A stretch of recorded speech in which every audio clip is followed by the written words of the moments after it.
Dinner Conversations is brought to you by Food for the Hungry, an incredible relief and community development organization serving those with physical and spiritual needs around the world for 50 years this year.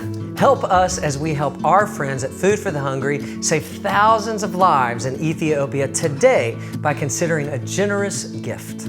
A gift that will be matched 22 times. Your one-time gift will make an eternal difference. So visit fh.org/dinner to give now. I met Matthew West actually over the phone. We had a mutual friend, and she was really helping him get his career started as a songwriter. Years ago. Probably 20 years ago.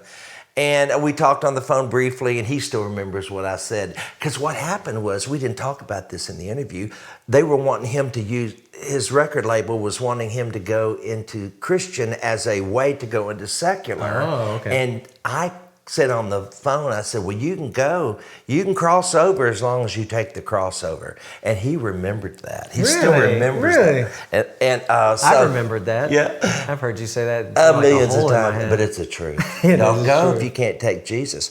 And he has not. He's stayed in Christian music, and he's been very successful. And this new song, Truth Be Told. Oh my goodness. I love honest songs, don't you? Yeah, and Matthew's an honest person as well. He was talking to us about how to be vulnerable, how to be authentic.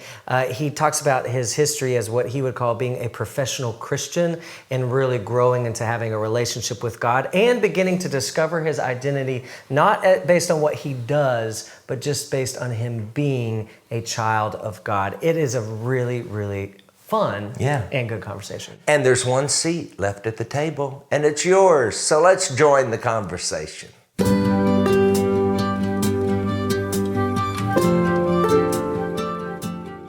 That's very Southern of you. Thrilled you're here because you are one of my favorite songwriters. He's serious. He's serious about that. That is not some kind of platitude. Well, cheers to that. Yeah. Thank you very much for those kind words. Cheers. I wasn't saying, for me.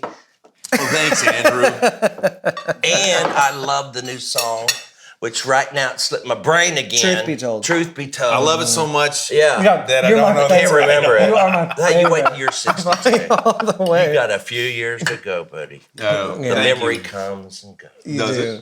Yeah. But I was surprised this morning. I sent him a story behind the song that you did on Truth Be Told. Okay. And I said, hey, just I'd already start seen watching something. He was like, I've seen it. I love that song. That's very rare for Mark Lowry here. No, Mark texted me on March 6th of 2021. telling me how much you love that song. Yeah, I did. Did you respond? I did. Actually did. And then he texted me something else. Yeah, that's... A video that I don't... You know how sometimes... This is my defense. But sometimes you'll get a text message and you'll just completely miss it. That happens, right? And you'll check it and miss it. Yes. But... Like if I'm getting on my feelings, but don't worry about it. So he followed up with a text in true Mark fashion. There was something hilarious that I totally missed until I got here. And he's like, I sent you a video. Did it offend you? I thought it had. He respond because it was a pastor saying. Some pastor, he said, he was trying to say, Dear Heavenly Father. And he said, Dear Holy Farts. Seriously? Because he meant to say, Heavenly Father, our hearts. So he kind of, Dear Holy Farts. Dear Holy Farts. And I thought, oh Lord, I have offended It is kind of right up your alley. If you knew me well enough, which after this you will, then you know you can't offend me. So. And it's so interesting that we have mutual friends, Kathy Ward. Yes. And of course, Cindy Wilt going back. Oh my gosh, we were talking what a about Cindy the treasure other day. she was. Cindy Wilt was a. I feel like I'm going to spend the whole interview talking with my mouth. That's full. fine. Yeah. We will too. There's a couple networks that hate it. Cindy Wilt was a dear friend of both of ours, and she was instrumental in helping my career launch. Like she spent her whole life being a champion of others. So for all of the ones who are on stage, entertaining, or in your case, entertaining big time, right? Making people laugh and singing with people. We're the ones in front of the camera, but there's these amazing people behind the scenes, just like the people behind these cameras, who they spend their whole lives propping and lifting up and helping other people, achieve their dreams. And Cindy was one of those people for us, and she passed away way too soon. So. When did you first realize that there's a lot of people that make this machine go, or that to realize your dreams, it's going to require a team of folks, and how do you properly honor those? That's true for anybody. Yeah. You know what I mean? But when did that first come into focus for you? Well, she was a big part of it. And I think the first time that I would say I've taken that for granted more times than I've stopped to really acknowledge and appreciate that, if I'm being honest. And maybe it'll make me feel better to think that a lot of us would do that, where we're just so focused on doing life that we rarely stop long enough to think about who's helping me make it through. Like if I stop long enough to go, wow. Like for example, my wife is out of town this week. I'm in charge of my daughter's schedules. And it took a few days with my wife being out of town to go, wait a minute. So this kid goes to this camp and this kid goes here, and I gotta go hang out with these guys and have dinner and have an interview. And I'm like, oh, what am I doing? So I'm going, oh, okay. It's just that little reminder that I couldn't do this without Emily. Right? Well, it's also a reminder of who are the people that can't do it without us, and are we serving people in that way? You know, I think that's kind of an interesting thing. Talk about the song "Truth Be Told," because we were talking about this today, Mark and I, and was this the year? Was it 2020 when you started to kind of come to this realization that who am I as a that I'm not saying. to boil it down? Oh, that's what I wanted to say. Yeah. The song is basically saying I want to be real, right? Yes. That I'm not always fine. It's about honesty and authenticity, easy for you to say, and how hard that is to find in our world right now, but truthfully, how hard that can be to find in the story of my life, right? And in fact, one other thing I wanted to say about like what came to my mind as you were talking about like the people behind the scenes helping is at our friend Cindy's memorial service. I don't know if you remember this, but you know how they have like pallbearers? The people who were carrying her casket out were all women who were serving time at the women's prison that she went to behind the scenes every week without fail. And she served them, and they had rehabilitated and had come to pay their respects to her. And that was a moment where I remember thinking, here's this lady whose greatest legacy is how much she lifted other people up. And I got truth be told, I got really convicted to think, all right, Matthew, who have you championed other than your own cause, right? And so that was a big moment for me to think about that. And so speaking of honesty and authenticity, like I think that's part of my story. It's like, man, when you got a dream to make music, it's like, there's nothing going to stop you, not even helping other people sometimes, right? Yeah, Right. I mean, being very honest, yeah. Exactly. So I think just in every respect, that song, Truth Be Told, is me kind of like crying out to myself to say like, hey, you don't, just because you're in front of a camera all the time, just because you're on stage, just because you're a preacher's kid, just because you know how to say the right things, quote the right scriptures, write the right songs, and do the right shows, like, the world doesn't need to see this pretender that you can easily dial up.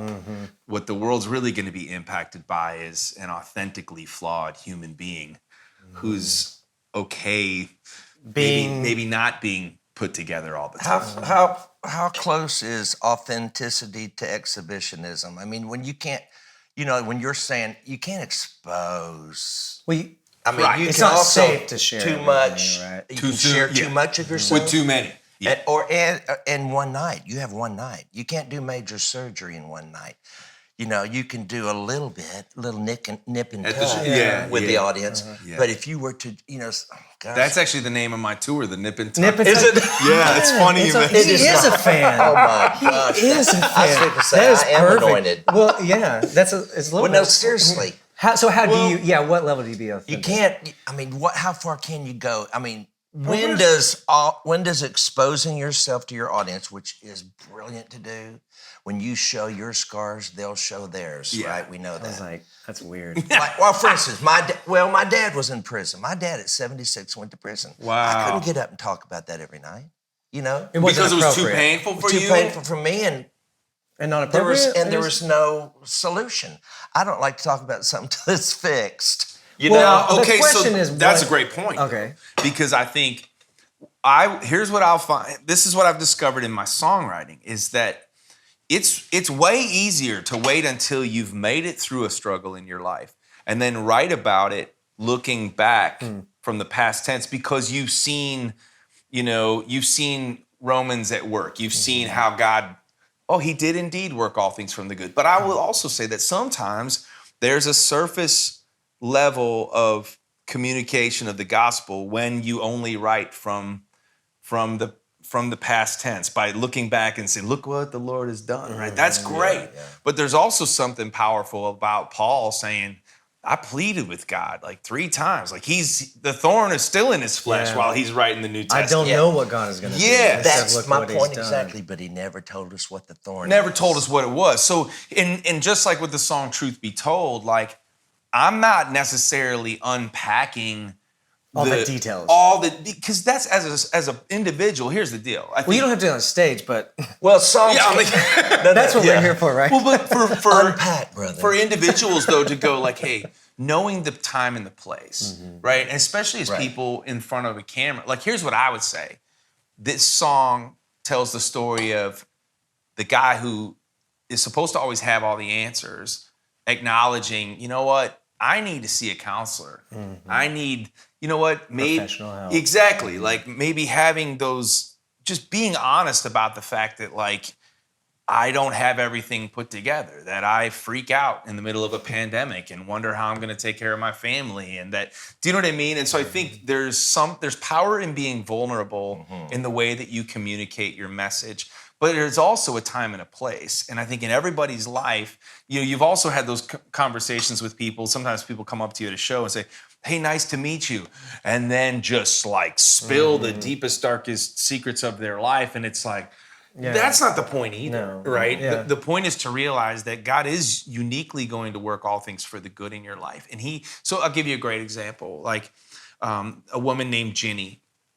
She shared her story with me in a very discreet way. She wrote a letter, and she heard me talking at a conference about how there's power. I talk a lot about how there's power in our story, but we might be surprised by which chapter God wants to speak the loudest through. And sometimes it might be those chapters that are, truth be told, less than put together. We always think about, I talk a lot about how I go, God, use my good stuff. And God's saying, I know about your good stuff. I gave it to you. Yeah. I'm giving you all the rest. And it ain't that good. Yeah, watch them be, exactly. So Jenny writes to me about how a scared teenage kid got pregnant. The boyfriend didn't love her, took off. She's scared of the judgment from her family, her church in Austin, Texas.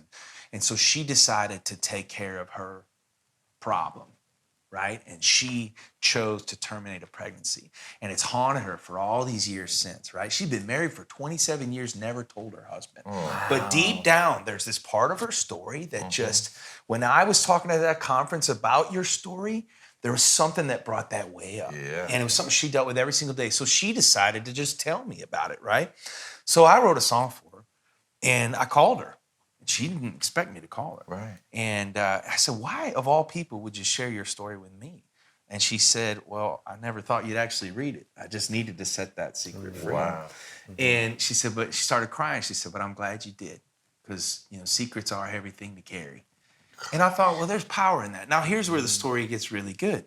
She starts to realize that maybe this part of her story is not the shame that needs to hide back, with the skeletons in her closet, but rather maybe just maybe this could be an empowering moment for her story. So now she volunteers all the time at the Crisis Pregnancy Center in Austin, Texas, and they put her with young women who are coming through those doors wondering if they too should take care of their problem, or if they should take heart and take hold of a new life and dare to believe that God's going to help them through that process. So I love seeing that. Yeah. And that to me can come from, songs like Truth Be Told are helping people go, all right, what if I got honest about what's going on in my life? Well, it's a great example of what you're saying, that authenticity at a certain level doesn't have to have all the nitty gritty and can still inspire and motivate others as well as ourselves to do the things, maybe wrestle with things, talk about the things with the people that matter.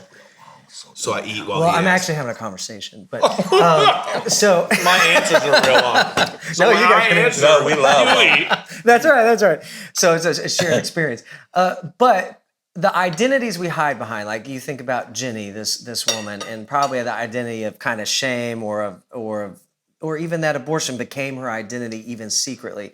Let's talk about that for a second because you wrote a book called Hello, My Name Is, Yep. right? All And about that was identity. all about identities and the identities that are barriers for us in our relationship with God or as identifying as a brother and sister of Jesus or a child, a son and daughter of God. So for you, what has that identity been that has been a barrier in your relationship with God? Like false identities? Yeah.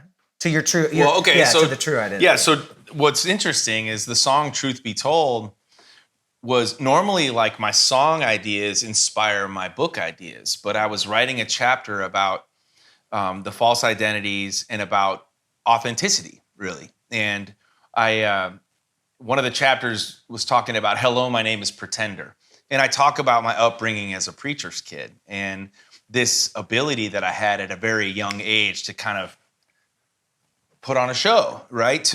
I literally remember, and this is, and this is me being honest, that there's been moments as a kid in the front row where I'm like, if I raise my hand during this slow song in the worship service, like the parents behind me are gonna nudge their kid, like they're gonna think, man, You're gonna be an why example. can't my kid? I'm gonna, And sometimes it was placed on me to be the example. I remember getting kicked out of, the Christian Boy Scouts, which was called Royal Rangers, because they Yes, expected me to open in prayer every week. And one week I just like stood up and had my like William Wallace, rebellion and said, I'm not gonna pray and you can't make me. Well, was it because I didn't want to pray? No, it's just because I didn't like, that the leader was saying, you need to set the example. You should always, you're the preacher's kid. And, Yeah. Horrible. And so I think there's that.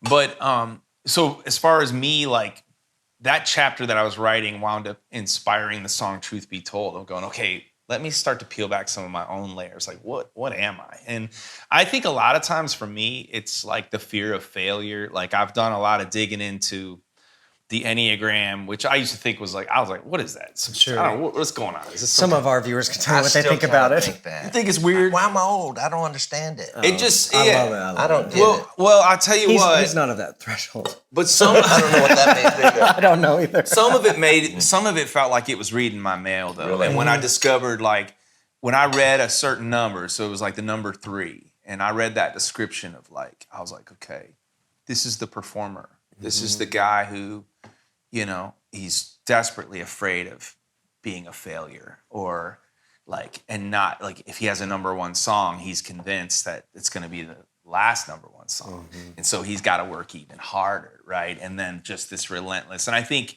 that's, maybe one of the names that I run from that I'm convinced is going to be on my name tag at some point is failure. Ooh. And some people will probably look at me and go, in Yeah, fact, sure. my wife looks at me and is like, what's the matter with yeah. you? What the heck's the matter with you? Or my team would go, How are you working on that?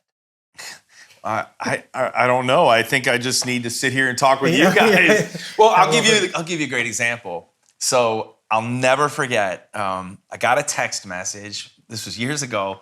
My brother was managing me, and this is probably what led to How'd us that work out? ending that. But he's like, I got great news. You got nominated for a Grammy Award. That was the text message. I texted back, which category? He texted me back, Christian Song of the Year. Yeah. My response, not album? Question mark.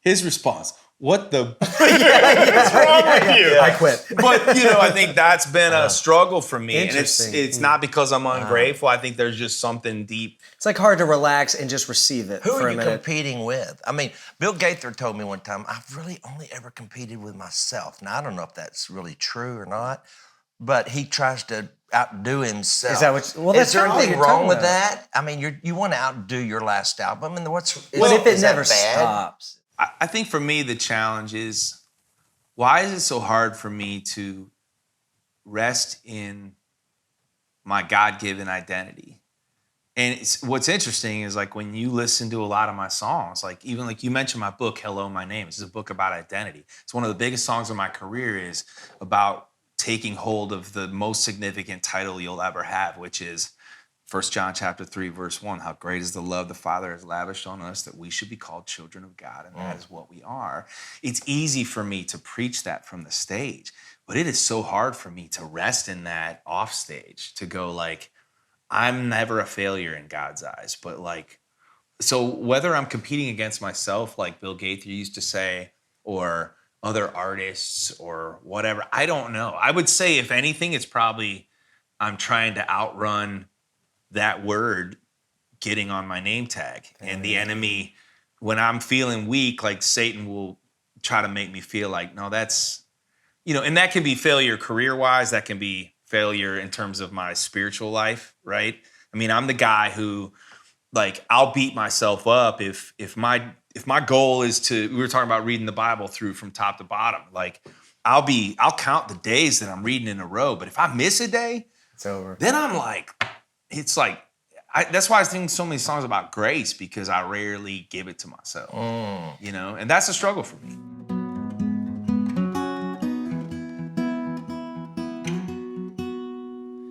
Lie number one, you're supposed to have it all together. And when they ask how you're doing, just smile and tell them, never better. Lie number two, everybody's life is perfect except yours. So keep your messes and your wounds and your secrets safe with you behind closed doors. Truth be told, the truth is rarely told. I say I'm fine, yeah I'm fine, oh I'm fine, hey I'm fine, but I'm not. I'm broken when it's out of control. I say it's under control, but it's not, and you know it. Well, I don't know why it's so hard to admit it, when being honest is the only way to fix it. There's no failure, no fall, there's no sin you don't already know. So let the truth be told.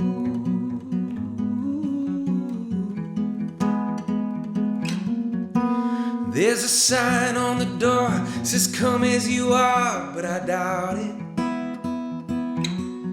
Cause if we lived like that was true, every Sunday morning pew would be crowded. But didn't you say church should look more like a hospital? A safe place for the sick, the sinner and the scarred and the prodigals, just like me. Truth be told, the truth is rarely told. Oh, am I the only one who says I'm fine? Yeah, I'm fine, oh, I'm fine, hey, I'm fine, but I'm not. Oh, I'm broken when it's out of control. I say it's under control, but it's not, and you know it. Well, I don't know why it's so hard to admit it, when being honest is the only way to fix it. There's no failure, no fall, there's no sin you don't already know. So let the truth be told. Can I really stand here unashamed, knowing that your love for me won't change? Oh God, if that's really true, then let the truth be told. I say I'm fine, yeah I'm fine, oh I'm fine, hey I'm fine, but I'm not. I'm broken when it's out of control. I say it's under control, but I know it's not, and you know it. Well, I don't know why it's so hard to admit it, when being honest is the only way to fix it. There's no failure, no fall, there's no sin you don't already know. So let the truth be told.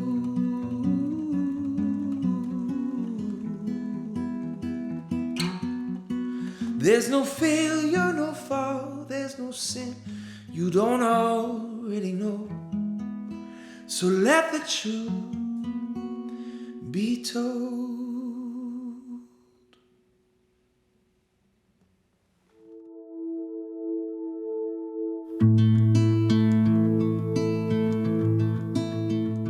You can help save thousands of lives by giving a generous gift to Food for the Hungry today. In the rural Dera district of Ethiopia, families are experiencing high death rates in children under 5 due to preventable water-related diseases. They simply don't have access to clean water sources or the infrastructure to practice good health and hygiene. Until now, we're talking latrines, Andrew. Your gift today will provide families in the Dera district with clean water, health and hygiene training, hand washing stations, and life-saving latrines. And to add to the impact, your gift will be matched 22 times. 22 times. It's a wonderful opportunity, Mark. Food for the Hungry is already laying the groundwork now to provide a safe place to live for hundreds of thousands of vulnerable children and their families in Ethiopia. I think of Jesus' own words in the Gospels where he says, love the Lord your God with all your heart, soul, and mind, and love your neighbor as yourself. The people of Ethiopia, Mark, they matter to God, and so they matter to us too. Will you help us let them know they are important to God and to their neighbors across the ocean? That's us. Give generously today at fh.org/dinner. We're so excited that you'll be giving that we want to give something to you. We have several add-ons, we call them, where we will be maybe making a special phone call to a friend of yours, video. Some little videos, that's right. It's shout out videos for your friend's birthday, for an anniversary, or maybe like a Zoom conversation with just you, Mark, and me, or even a Zoom party with you and some of your friends. All these are just a simple way to say thank you for the life-saving gift that you're giving to Food for the Hungry for our friends in Ethiopia at fh.org/dinner.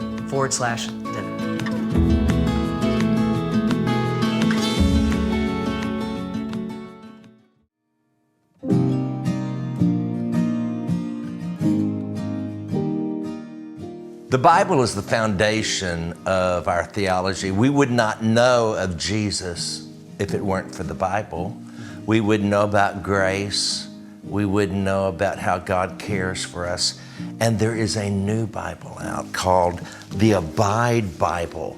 You know how Jesus said, if you abide in me as I abide in my Father, and we abide in each other, and it's just a continual feed off each other. And what I like about this Bible is it's asking us to go deeper. Yeah, it's taking an approach to the Bible from being just simply informational to really being invitational. So there's a lot of prompts in this Bible to journal alongside scriptures. It gives you opportunity to pray certain scriptures at different seasons of your life, to meditate on the scripture. There's beautiful artwork in here that's really cool because it's not just like some kind of Sunday school artwork. They're using like Da Vinci and beautiful pieces and of Van plastic Gogh. to really just get us to imagine, to be able to use all of our senses as we enter into Scripture so that we really step into the story of Scripture, not just see it as words on a page, but as part of a living, breathing, active part of our lives. And you know what? I asked my brother one time, who's a pastor, I said, why is the Bible so important?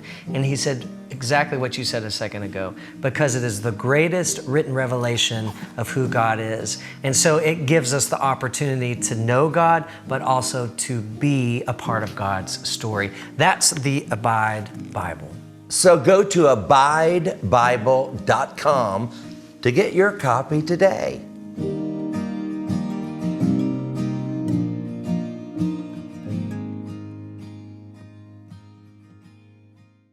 Do you think in the culture of the church, okay, so we're kind of talking about American church here because that's where... I didn't expect you guys to make me be this honest, by the way. I wrote that song. I don't want to be that way. Yeah, it's something we put in the water. Go ahead. But, you know, is the church, like, would you believe that you are loved, no strings attached? Would you be more likely to believe that if the church looks different? Well, the second verse of that song, Truth Be Told, says there's a sign on the door. It says, come as you are, but I doubt it.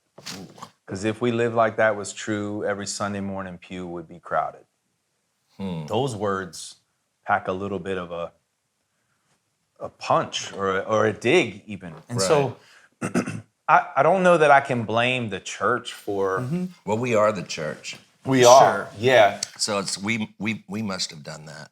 Yeah. If that's the case. And I think, I mean, honestly, it's like, I'm sure there are plenty of churches that, I mean, look, I think if a lot of people are honest, they feel like when they walk in the doors of the church, their tendency is to clean themselves up first, right? That's why the chorus is so repetitive.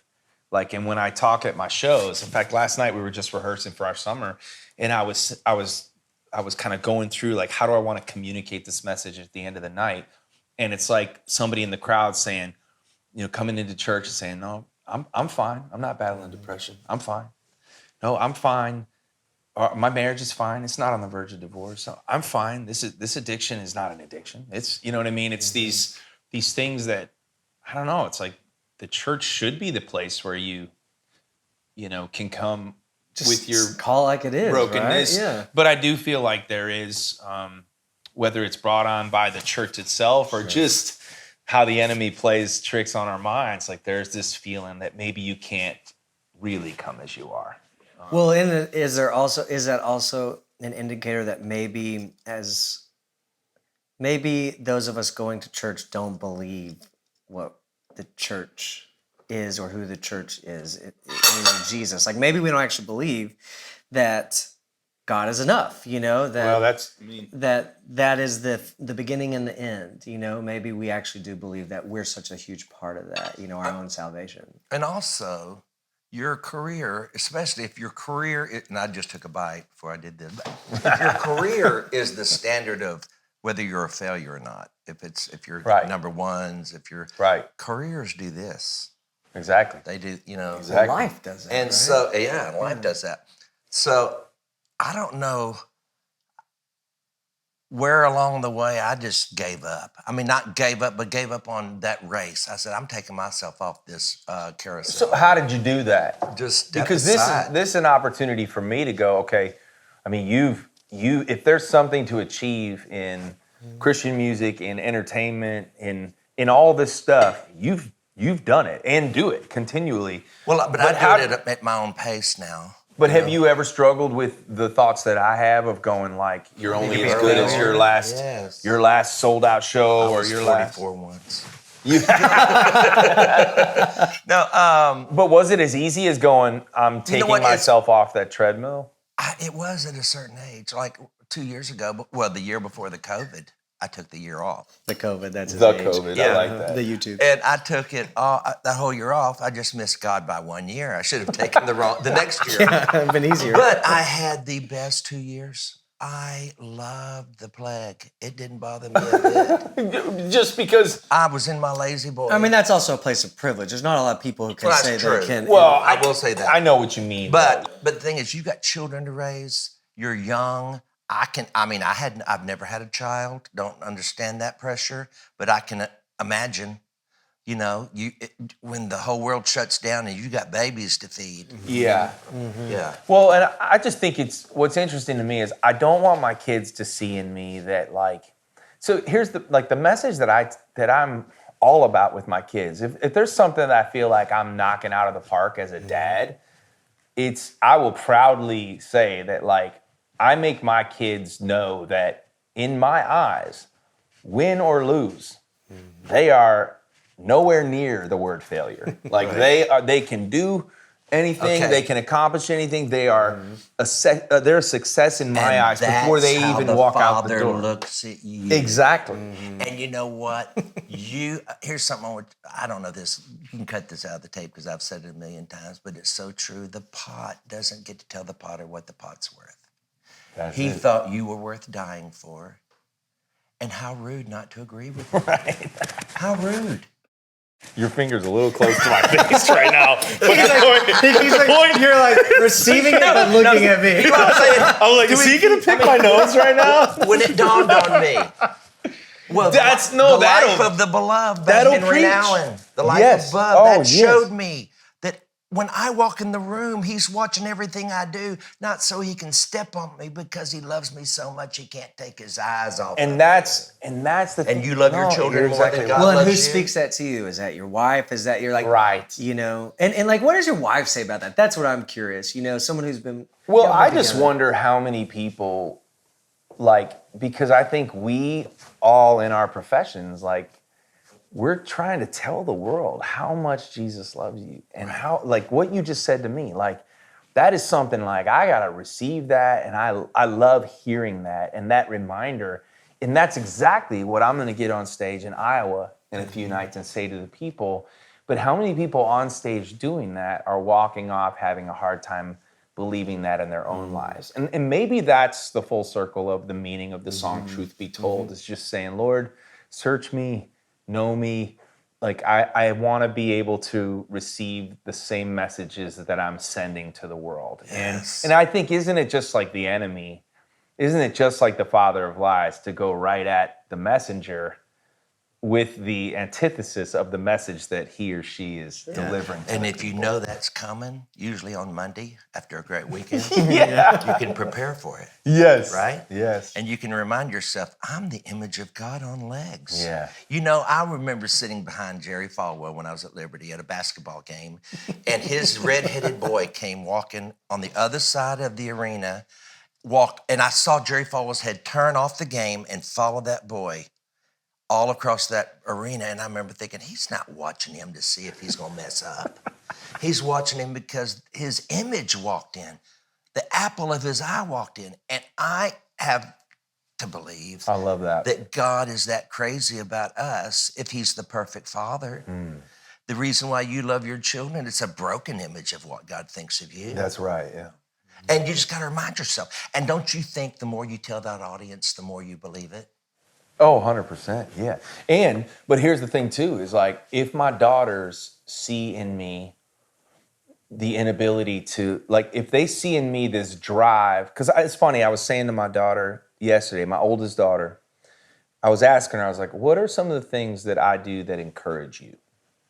And then I asked, what are some? What a great Well, question well, I for a got it father from a to pastor. ask. I got it from a pastor who was taking some inventory. And then you ask the other, what are some of the things I do that discourage you? And I remember one of the things my oldest daughter said, she's like, you work really hard. And that encourages me to, like, work hard too. And you always tell me that I can, like, if she said, when I came to you and said, I think I want to try lacrosse, you said, well, let's go. Yeah, Let's go to do the it, store. yeah. Let's get the things. You know what I mean?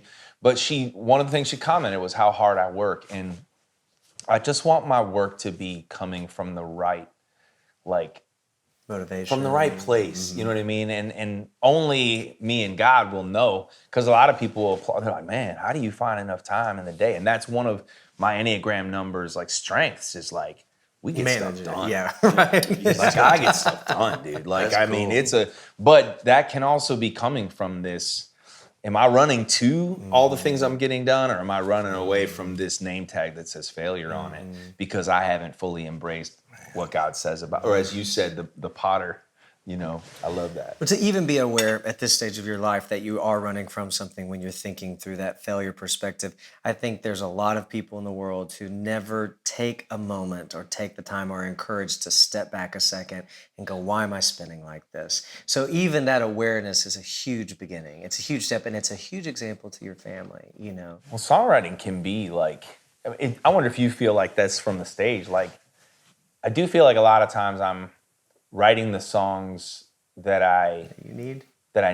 Yeah, I've described it like this. I've never heard God speak in an audible voice, but there was a moment on stage where, like, I started praying this prayer nightly, like just a very quick prayer as I walk on stage. And I don't know where I got it from or why, but I had this image of arrows, and I imagined one by one the songs that I would sing, becoming arrows shooting from the stage. And what I loved about that image of the arrow is that the arrow doesn't do this like a shotgun.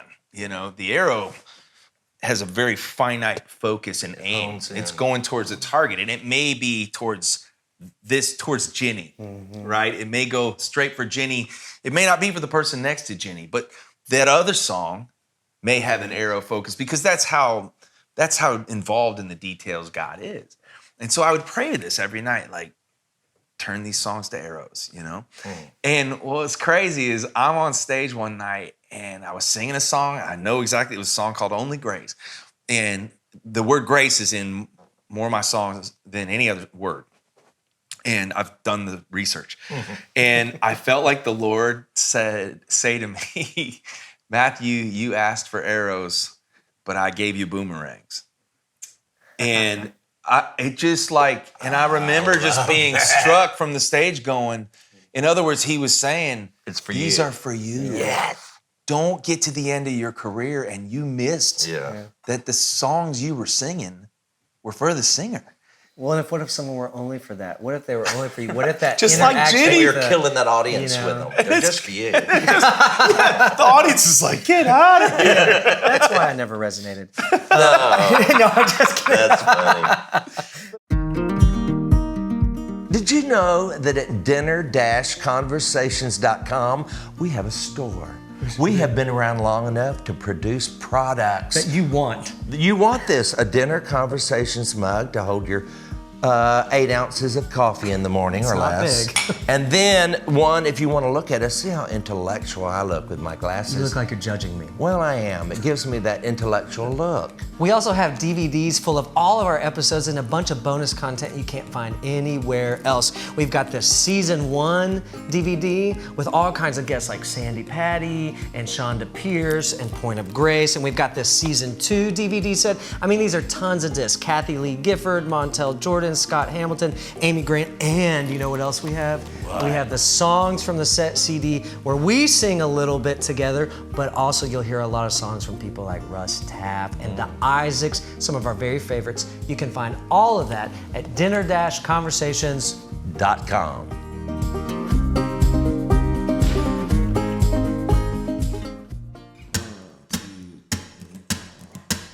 Whoa, whoa, whoa, whoa, whoa, whoa, whoa. Most of my songs have a whoa part. Whoa, whoa, whoa, whoa, whoa. Hello, my name is Regret. I'm pretty sure we have met. Every single day of your life, I'm that whisper inside that won't let you forget. No. Hello, my name is Defeat. I know you recognize me, yeah. But just when you think you can win, I'll drag you right back down again until you've lost all belief. Well, these are the voices, yeah. Well, these are the lies, and I have believed them. Yes, I have, for the very last time. Yeah. Hello, my name is Child of the one true King. I've been saved, I've been changed, I've been set free. An amazing grace is the song I sing. Hello, my name is Child of the one true King. Whoa, whoa, whoa, whoa, yeah. Whoa, I am no longer defined by all the wreckage behind. 'Cause the one who makes all things new, he has proven it's true. Just take a look at my life. Whoa, hello, my name is Child of the one true King. Well, I've been saved, I've been changed, I've been set free. An amazing grace is the song I sing. Hello, my name is Child of the one true King. Whoa, whoa, whoa, whoa. What love the Father has lavished upon us, that we should be called His children. I am a child of the one true King. What love the Father has lavished upon us that we should be called his children. Yeah, yeah. Hello, my name is child of the one true King. I've been saved, I've been changed, I've been set free. Amazing grace is the song I sing. Hello, my name is child of the one true King. I've never ended it like that before, but that's how it goes. Thank you for watching Dinner Conversations. Don't forget to subscribe and then ring that bell and get all notifications. And don't forget to like us or dislike us. No. Nah, don't do that. Leave comments, talk about what's resonating in your life from these conversations, and join us next time for Dinner Conversations with Mark Lowry, and Andrew Greer, turning the light on. one question at a time. Dinner Conversations is brought to you by Food for the Hungry, an incredible relief and community development organization serving those with physical and spiritual needs around the world for 50 years this year. Help us as we help our friends at Food for the Hungry save thousands of lives in Ethiopia today by considering a generous gift. A gift that will be matched 22 times. Your one-time gift will make an eternal difference. So visit fh.org/dinner to give now.